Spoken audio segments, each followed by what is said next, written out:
নমস্কার বন্ধুরা, আমি আবারও হাজির হয়ে গেছি নতুন আরেকটি রেসিপি নিয়ে। আজ আমি আপনাদের সাথে দুটো পেঁয়াজ আর আটা দিয়ে তৈরি একটা সকাল বিকেলের টিফিন রেসিপি শেয়ার করছি। এটা খুবই লোভনীয় স্বাদের খেতে হয় আর তৈরি করাও খুব সহজ। আশা করি আজকের এই ভিডিওটি আপনাদের খুব ভালো লাগবে। ভালো লাগলে প্রথম থেকে শেষ পর্যন্ত দেখার অনুরোধ রইল। আর বন্ধুরা, ভিডিওটি ভালো লাগলে একটা লাইক অবশ্যই দেবেন। তাহলে চলুন আর দেরি না করে ঝটপট শুরু করে দিই আজকের এই রেসিপিটি। নাস্তাটা করার জন্য প্রথমে আমি একটা আলু ভালো করে খোসা ছাড়িয়ে নিয়েছি। এবার এটাকে গ্রেড করে নেব। আমি এখানে অল্প পরিমাণে করছি, তাই জন্য একটা আলু ব্যবহার করেছি। আপনারা যদি বেশি পরিমাণে করেন তাহলে আলুর পরিমাণটা বাড়িয়ে নেবেন। আর এই সময় বলে রাখি, আজকে আমার ভিডিওটি দেখতে যদি কোনো নতুন বন্ধু চলে আসেন তাহলে অবশ্যই আমার চ্যানেলটিকে সাবস্ক্রাইব করে দেবেন। পাশে থাকা বেল বাটনের অল অপশন প্রেস করে দেবেন, যাতে আমার ভিডিওটি আপলোড হওয়া মাত্রই সবার প্রথমে আপনাদের সামনে পৌঁছে যায়। এবার এই গ্রেড করা আলুটাকে আমি 5-6 বার করে ভালো করে ধুয়ে একটা স্ট্রেনারের মধ্যে রেখে দিয়েছি। এবার এই গ্রেড করা আলুটাকে ভালো করে চেপে চেপে জল বার করে নেব। এখানে যেন একটুও জল না থাকে এমনভাবেই চাপতে হবে। দেখুন আমি চেপে নিয়েছি। এবার এটাকে আমি অন্য একটা পাত্রের মধ্যে রেখে দিচ্ছি। এবার এটাকে আমি সরিয়ে রেখে দেব। অন্যদিকে একটা কড়াই আমি চাপিয়ে নিয়েছি, তার মধ্যে দিয়ে দিচ্ছি 1 কাপ পরিমাণ জল। বন্ধুরা, এখানে জলটা একটা বাটি মেপে ব্যবহার করবেন। এবার এই জলের মধ্যে দিয়ে দিচ্ছি স্বাদ মতো লবণ আর দিয়ে দিচ্ছি 1 চামচ মতো সাদা তেল। এবার জলটা ভালো মতো গরম হয়ে গেলে আমি এর মধ্যে দিয়ে দেব জল চেপে বার করে রাখা গ্রেড করে রাখা আলুটাকে আমি 60% পর্যন্ত সেদ্ধ করে নেব। বেশি সেদ্ধ করব না, মানে ট্রান্সপারেন্ট হলেই এটা হয়ে যাবে। সেই জন্যই আমি আলুটাকে গ্রেড করে নিয়েছি। দেখুন আলুটা ট্রান্সপারেন্ট হয়ে গেছে। এবার এর মধ্যে আমি নিয়ে নেব 1 কাপ পরিমাণ আটা। যেই কাপ মেপে আমি জল নিয়েছিলাম সেই কাপ মেপে 1 কাপ আটা দিতে হবে। এবার আটাটাকে আমি এর মধ্যে ভালো করে মিশিয়ে নিচ্ছি। আর এই সময় গ্যাসের ফ্লেমটাকে একদম লোতে রাখবেন, হাইতে কিন্তু রাখবেন না।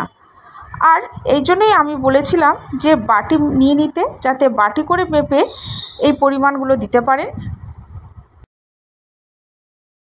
লো ফ্লেমে এই আটাটাকে মেশাতে মেশাতে একটা মণ্ড তৈরি করে ফেলেছি।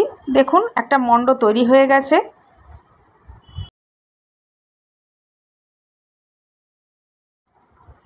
মণ্ডটা হয়ে যাওয়ার পর আমি ফ্লেমটা বন্ধ করে নিয়েছি। এবার একটু নাড়িয়ে নিলাম। তারপরে এটাকে আমি ঢাকা দিয়ে কিছুক্ষণের জন্য রেখে দেব, এবং এই অবস্থায় কিন্তু ফ্লেমটা একদম বন্ধ রাখতে হবে। অন্যদিকে আমি একটা পুর বানিয়ে নেব।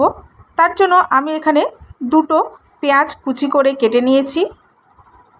এবার এর মধ্যে দিয়ে দেব ধনেপাতা কুচি, দিয়ে দিচ্ছি চটপটা স্বাদের জন্য ছোটো চামচের 1 চামচ চাট মশলা, দিয়ে দেব শুকনো লঙ্কার গুঁড়ো, সামান্য লবণ, আর দিয়ে দেব সামান্য বিট লবণ। এবার এইটাকে ভালো করে মিশিয়ে নিচ্ছি। বন্ধুরা, এখানে কিন্তু বিট লবণটা ব্যবহার করতেই হবে, তাহলে স্বাদটা খুব সুন্দর আসে। দেখুন মিশিয়ে নিলাম। এরপর এটাকে সরিয়ে রেখে দিয়েছি। এরপর আমি যে আটার ডোটা তৈরি করে রেখেছিলাম সেটা একটা বাটির মধ্যে নিয়ে নিয়েছি। ডোটা আমার ঠান্ডা হয়ে গেছে। এবার এটাকে আমি ভালো করে মেখে নেব। তবে তার আগে এর মধ্যে কিছু জিনিস দিয়ে দিচ্ছি, যেমন দিয়ে দিলাম চিলি ফ্লেক্স আর দিয়ে দেব ধনেপাতা কুচি। এবার এইগুলোকে দিয়ে আমি ভালো করে ডোটাকে মেখে নেব, যতক্ষণ না পর্যন্ত এই ডোটা মোলায়েম হয়ে যাচ্ছে। আমার প্রিয় বন্ধুরা, আমি আপনাদের জানাই আমার বুক ভরা ভালোবাসা, আন্তরিক শুভেচ্ছা, অভিনন্দন ও শ্রদ্ধা।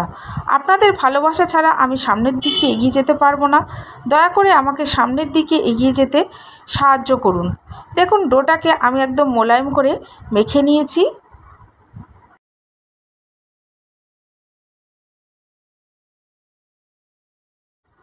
এবার এখান থেকে আমি বলের মতো লেচি ছিঁড়ে নেব। আপনারা নিজেদের পছন্দ মতো কম বেশি লেচি করে নিতে পারেন। দেখুন আমি একটা লেচি নিয়ে নিলাম। এবার আমি 2 হাতের সাহায্যে একটু বলের মতো করে নিচ্ছি। তারপরে আমি একটা আঙুল দিয়ে গর্ত করে নেব, এটাকে একটা বাটির মতো শেপে তৈরি করে নেব। বন্ধুরা, আজকের এই রেসিপিটি কেমন লাগলো সেটা কমেন্টস বক্সে কমেন্টস করে জানাতে ভুলবেন না।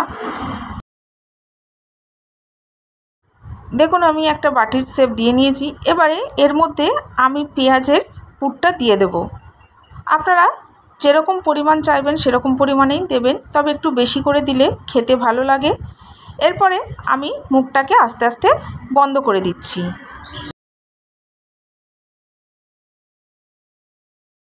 এটার মুখ বন্ধ করা খুবই সহজ, হাত দিয়ে একটু চেপে দিলেই মুখটা বন্ধ হয়ে যায়, আর এই পুরগুলো বেরিয়ে যাওয়ারও কোনো সম্ভাবনা থাকে না। এবার দুই হাত দিয়ে আমি একটু চেপে দিচ্ছি, তারপরে আমি একটু চ্যাপ্টা শেপ দিয়ে নিচ্ছি।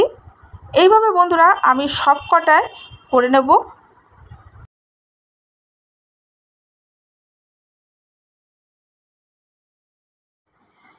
দেখুন, আমি আপনাদের দেখানোর জন্য প্রথমে 4টে নাস্তা করে নিয়েছি। এবারে এগুলোকে আমি সরিয়ে রেখে দিচ্ছি। তারপরে আমি একটা ছোট পাত্র নিয়ে নিয়েছি। এর মধ্যে আমি নিয়ে নেব ছোট চামচের 3 চামচ পরিমাণ আটা।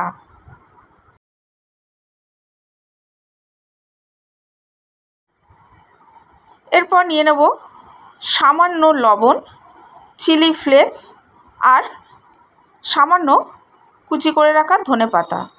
এরপর এটাকে আমি একটু মিশিয়ে নিচ্ছি। তারপরে এটার মধ্যে অল্প অল্প করে জল দিয়ে একটা পাতলা ব্যাটার আমি তৈরি করে নেব।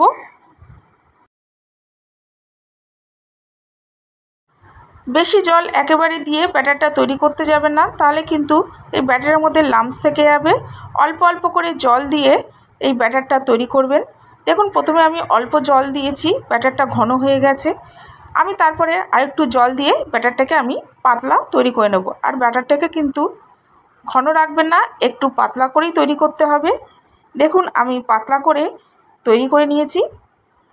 এবার কালারের জন্য এর মধ্যে আমি দিয়ে দেব সামান্য হলুদ। হলুদটাকে আমি মিশিয়ে নিচ্ছি।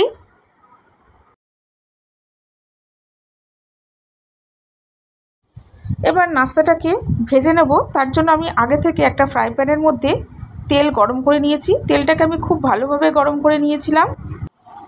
এবারে আমি নাস্তাগুলোকে এই ব্যাটারের মধ্যে চুবিয়ে তেলের মধ্যে দিয়ে দিচ্ছি। আর বন্ধুরা, তেলের মধ্যে যখন নাস্তাগুলো দেবেন তখন একটা কাঁটা চামচের মধ্যেই দেবেন, কারণ তাহলে এক্সট্রা ব্যাটারগুলো তেলের মধ্যে পড়বে না। আর বন্ধুরা, নাস্তাগুলো যখন তেলের মধ্যে দেবেন তখন তেলটাকে খুব গরম রাখবেন, ফ্লেমটাকে একদম হাইতে রাখবেন, লোতে রাখার কোনো দরকার নেই, কারণ আমার সব কিছুই আগে থেকে রান্না করা।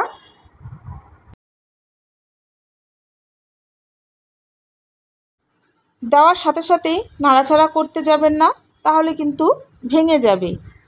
কিছুক্ষণ পর যখন দেখবেন তেল থেকে এগুলো নাড়াচাড়া করছে তখন উল্টে দেবেন। দেখুন, আমার তলার দিকটা লাল হয়ে গেছে। আমি আস্তে করে সব কটাকেই উল্টে দিচ্ছি। এবার আমি ফ্লেমটাকে লো করে দিচ্ছি। এই লো ফ্লেমে আমি নাস্তাগুলোকে ভালো করে এপিট ওপিট করে ভেজে নিয়েছি। দেখুন, লাল লাল করে ভেজে নিয়েছি, কালারটা কি সুন্দর হয়ে গেছে। এবার এগুলোকে আমি তেল থেকে তুলে নিচ্ছি। তেলটা খুব ভালোভাবে ঝরিয়ে নিতে হবে। আর এটা যেহেতু আটা, তেল বেশি টানেও না। আর আমি এখানে শ্যালো ফ্রাই করেছি, আপনারা চাইলে ডিপ ফ্রাই করতে পারেন। এবার আমি গরম গরম পরিবেশন করে দেব। তাহলে বন্ধুরা, আজ আসি। আবার দেখা হবে নেক্সট এপিসোডে নতুন কোনো রেসিপির সাথে। ততক্ষণ ভালো থাকবেন, সুস্থ থাকবেন। ধন্যবাদ।